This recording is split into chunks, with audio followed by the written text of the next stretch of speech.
खुलुमबाय स्टुडिय'आव दं आं उदांस्रि मोसाहारि सिनाखना बियाब बाथौ गौथुमा HSLC आरो HS पास जानाय फरायसाफोरखौ बरायनाय हाबाफारि लादों।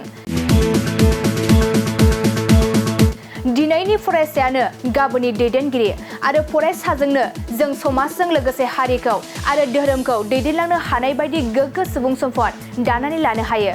उदालगुरि जिल्लानि सिङाव थानाय सिनाखना बियाब बाथौ गौथुमनि बानजायनायाव HSLC आरो HS पास जानाय गासै सा 147 फरायसाफोरखौ बरायनाय हाबाफारि लादों। बरायनायनि गुबै थांखियानो जादों फरायसाफोरा गोजौ सोलोंथाइ लानायाव गावनि फरायनायजों दावगालांनो हायो, लोगोसे समाज, धोरोम, गामि आरो हारिखौ गोसारलांहोनायाव आवगायलांहोनो हायो आरो उननि जोलैफोरा फरायनायाव गोसो होयो। बे थांखिजों दिनैनि बे फरायसाफोरखौ बरायनाय हाबाफारिखौ लानाय जादों होनना फोरमायो। बे बरायनाय हाबाफारियाव गाहाय आलासि महरै बाहागो लायो उदालगुरि जिल्ला दुलाराय बाथौ गौथुमनि गाहाय आफादगिरि गहेन चन्द्र बर'आ आरो बिथाङा माखासे धोरोमारि गियाननि गेजेरजों फरायसाफोरनि सिगाङाव बेसेन गोसा बिबुंथि लाखिनानै फरायसाफोरखौ सुबुरुन होलाङो। दिनै जोबोर मोजां मोनदों सिनाखना आन्चलिक हिरिम्बा बाथौ थानसालि बे कमिटिया 2024 मायथाइयाव जायफ्रा HSLC आरो HS खौ मोजाङै पास खालामबाय बिथांमोनखौ बरायदों आरो बे बरायनाया जाहैबाय मोनसे उदगनि बिसोर फरायसाफोरखौ इन्सपिरेसन होनाय मोनसे प्रग्राम आरो बेयो भबिष्यतबो जाबाय थाथों। ओमफ्राय जायफोर फरायसाफ्रा सफैनानै बेयाव बाहागो लाबाय बिसोर निश्चय माखासे खोथाखौ बुजिनो हाबाय जे जोंनि कृष्टि संस्कृति धोरोम राव हारिया जुदि थांना थानांगौब्ला फरायसाफ्रानो बांसिन माने मोजां खालामनांगोन। बिसोरो एसे फरायनाय साइडआव मोजां खालामनानै रिजाल्ट मोजां खालामनानै जेब्ला मोनसे मोजां रिजाल्ट फैबाय अब्ला जोंनि हारियाबो नाम जागोन, ओनसोलाव जाहा नाम जागोन। बेखिनि बाथ्राखौ जोंनि फरायसाफोरनि आगोलाव जों बुंनो मोनदों, मोननानै जोङो जोबोर गोजोननाय मोनदों। साबेसे फरायसाफोर दिनै बेयाव फरायनाय जादों? दा जोंनि कमिटिया बेखौ नोंसोर फोरमायना होगोन। नै गासै जों आलासि हिसाबै थानानै जोङो जायखिजाया गोजोननाय मोनबाय। ओमफ्राय आसा खालामदों जोंनि बे ओनसोलनिफ्रायबो माने दासो एसे फरायफुनायाव आवगायगासिनो दं आरो भबिष्यत मोजां रोखोमनि आवगायलांगोन जों बेखौ आसा खालामदों। ओमफ्राय भबिष्यत हिरिम्बा बाथौ थानसालिया मोनसे जोङो सानगासिनो दं, खिन्थु बेखौ जोङो बास्तबआव जोङो दासिम खालामनो हायाखै। भबिष्यत जोङो जोंनि बे माबानिफ्राय मोनसे माबा दागोन आरोखि न्यास दागोन जोङो बेनिफ्राय जाहाथे जोङो मोजां फरायसाफोरखौ एसे हेल्प खालामनो हायो भबिष्यत। बेनि थाखाय जोङो माने थांखि लागासिनो दं, खिन्थु बेखौ जोङो दा बास्तबआव जों जाफुंहोनो हायाखै। भबिष्यत मोनसे ट्रास्टि खालामगोन, बेयाव ट्रास्टि खालामनानै बिदि मोजां फरायसा आरो लोगोसे जोङो माने बाथौनि सोमोन्दैबो बेनिफ्राय जाहाथे मेगाजिन ओंखारलांबाय थानो हायो। गुबुन धोरोमारिफ्रा बे हिरिम्बा बाथौ थानसालिनिफ्राय बाथौ धोरोमनि सोमोन्दै जाहाथे मिथिनो हायो, बेनि थाखाय जोङो बे बेब'स्थाखौ जोङो लागासिनो दं। दा बास्तबआव फैजोबाखै, खिन्थु बेखौ जोङो फैहोनो थाखाय एसे सम नांगोन। ओंखायनो बिदि मोनसे थांखिजों माने हिरिम्बा बाथौ थानसालिया आवगायगासिनो दं। जोंनि जाहाथे कृष्टि संस्कृतिखौ बासायना लाखिनांगौब्ला सात्र साथ्रिफ्रानो बासायना लाखिनांगोन मोजां। आरो जेब्लानाखि मोजां रिजाल्ट खालामगोन अब्लाना हयथ' सोरबाया सोंगोन बबे धोरोमनिफ्राय फैदों मादों बेखौ सोंनो हागौ आरो बै समाव निश्चय फिननाया फैगोन। अब्लाना जे बाथौ धोरोमनिफ्रायबो जे मोजां फरायसा ओंखारनो हायो बेफोरखौ इस्टाब्लिस खालामनो थाखाय माने नाजाबाय थागोन आरोखि बे थानसालिनिफ्राय।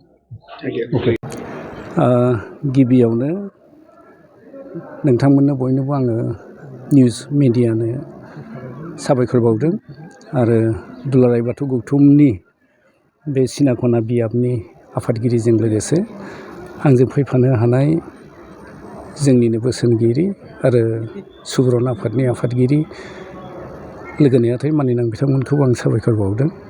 दिनै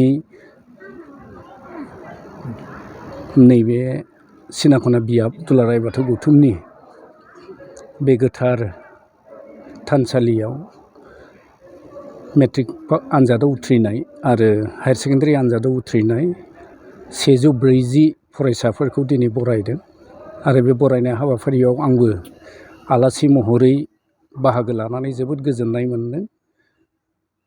दिनै बे बरायनायनि गेजेरजों जोंनि आलासिफ्रा जाबायदि बोसोन होबाय, बेनिफ्राय जों सानो जोंनि फैनाय आथाल बे फरायसाफोरा सुबुं सम्पद जाहैगोन मोनसे समाव बेखौ जोङो मिजिं खालामदों आरो अबंगसाय आफा बोराइ बाथौनि बोर बान्सा लानानै जों अबंगसाय आफा बोराइ बाथौनि खाथियावबो जों आर'ज गाबदों बिसोरो इयुनाव गावसोरनि मोजां सोलोंथाइ लानानै जिउ दानाय राहा लामाखौ जाहाथे खालामना लानो हायो बेनि थाखाय जोङो बयबो आर'ज गाबदों। दानि फरायसाफोरखौ जों नुबाय आध्यात्मिकताबादखौ गारनानै जे मेटारियेलिस्टिक जालांनो हमदों बेखौ नोंथाङा फोथायो? बियो नंखाय नङा। मडार्न टेक्न'लजिजों गोरोबनानै जोंनि फरायसाफोरा आध्यात्मिकनिफ्राय एसे दोरोदनानै माने बे मडार्न टेक्न'लजिजों खारनानै मेटारियेलिस्टिक जालांनाया स्वाभाबिक जादों। थेवब्लाबो जोङो धोरोमनि गेजेरजों जोंनि अनजालु फरायसुला फरायसुलिफोरखौ जोङो आध्यात्मिक बिथिं जोङो सोलोंथाइ आरो फोरोंथाइ होनो जों नाजादों। मानसि जिउआव साक्सेस जानोब्ला आध्यात्मिक बे दिगाव एखेबारे सिजौआरि गियाना जोंनो नांथारगौ आरो बे मोन्दांथिखौ जों दिनै बे बरायनाय हाबाफारिनि गेजेरजोंब्लाबो बिथांमोननो जोङो होनो नाजादों। जों नुबाय खिन्थु माने बांसिनै बिगोमा आरो दिथागिरिफोरा गाव गावनि उन्दै उन्दै गथ'फोरखौ दिनैसिम खिन्थु बाथौ सिबिनाय समाव लोगोआव लाफानायखौ नुवा आरो बेनि थाखायनो मेटारियेलिस्टिक जादों होननानै सानो।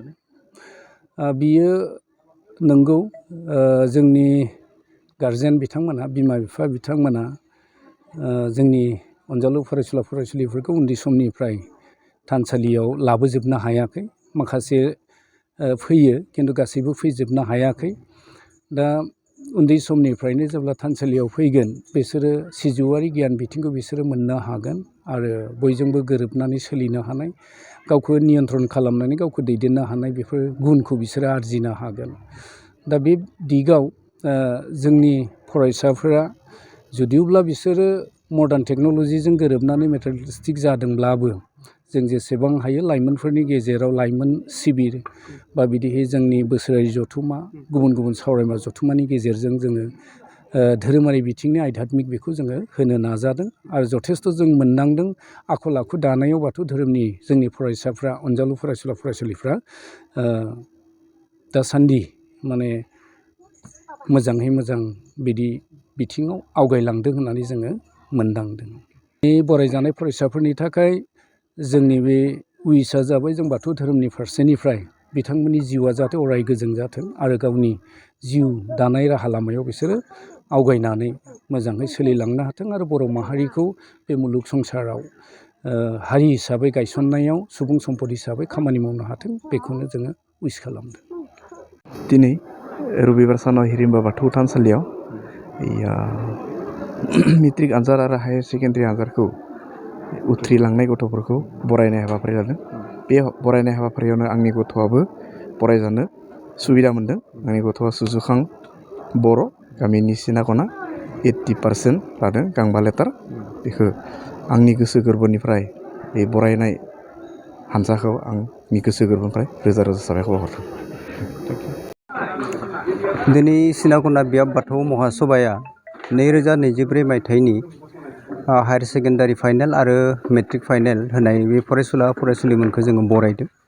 जे आगोल बोसोरफोर बायदिनो देग्लाय जोङो बिथांमोनखौ दिनै बरायनाय हाबाफारि लादों। दा बे बरायनाय हाबाफारिनि गुबै थांखियानो जाबाय जों बिसोरखौ माने थुलुंगा होनाय जाहाथे मेट्रिक आरो हायार सेकेन्डारिखौ जेरै बिथांमोना मोजाङै उथ्रिनो हाबाय थिग बेबायदिनो भबिष्यताव इयुननि जिथु माने परिक्षा बा इयुननि बिथांमोननि जिथु थांखि बे थांखियाव जाहाथे आरो रासिन गोसो लानानै जाहाथे फरायनो हायो बेखौ जोङो दिनै बिथांमोनखौ माने फेरलेबसे जों आर'नाइ गांसे खोलोम बिदि होनानै जों बरायदों। आरो बेयावहाय बिथांमोननो जोङो सोलोंथायारि बोसोनजों लोगोसे धोरोमारि जों बोसोनबो होनाय जादों। जों बेहाय गाहाय आलासि लानानै फैदोंमोन जोङो उदालगुरि डिस्ट्रिक्ट बाथौ महासभानि जोंहा गाहाय आफादगिरि मानगोनां गहेन चन्द्र बर' सारखौ बिथाङा मोजां बोसोन होदों। खारन मोनसे बाथ्रा दङ जोंहा दिनैनि फरायसुला फरायसुलिया गाबोननि जोंहा नोगोरारि। दा थिग फरायसुला फरायसुलि समावनो जुदि धोरोमखौ लानानै जों जुदि फरायाब्ला बे सोलोंथाइयानो आसलते भबिष्यताव थांनानै इयुनाव मा जायो फैमाल जायो। दा बेखायनो फरायसा समावनो जोङो आखल आखुखौबो थिग खालामनांगोन धोरोमखौबो थिग खालामलांनांगोन आरो गावनि फरायनायखौ थि खालामना गावनि जिथु थांखि बे थांखिसिम सहैनायाव बिथांमोना देरहासार जानो हाथों होननानै दिनैनि जों बे बरायनाय फेलिसिटेसन बे हाबाफारिखौ लादों। बे हाबाफारिखौ लानानै जों जोबोरैनो गोजोनदों। जों गासै मेट्रिक आरो हायार सेकेन्डारि जयै 147 फरायसुला फरायसुलिफोरखौ जोङो बरायनो हादों दिनै। दा बिथांमोनखौ जों मोननानै जोबोद खुसि जादों। बिथांमोना फैदों, लोब लोब फैनानै जोंनि बरायनायखौ आजावफैदों। दा बेखिनियानो मोनसे गोजोनथाव खौरां। नोंथाङा नोंथांनि न'खौ समायना रमायना जोंख्लाब माख्लाब खालामनो गोसो दं नामा?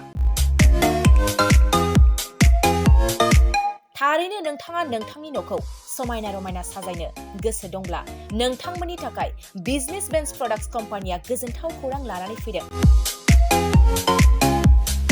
गोदान बोसोर रंजालि बैसागु फोरबोजों लोब्बा लाखिनानै बेन्स प्रडाक्ट्स कम्पानिया नोंथांमोननि थाखाय अफार होनाय जादों। चिरां जिल्ला बेंटल गेट 27 राजा लामानि एबा सिबिथाय लामानि साखाथियाव नोंथांनि न'खौ समायना रमायना खालामनो गोसो जानाय रायजो राजाफोरनि थाखाय बिजनेस बेन्स प्रडाक्ट्सआ लानानै फैदों गोजोनथाव खौरां।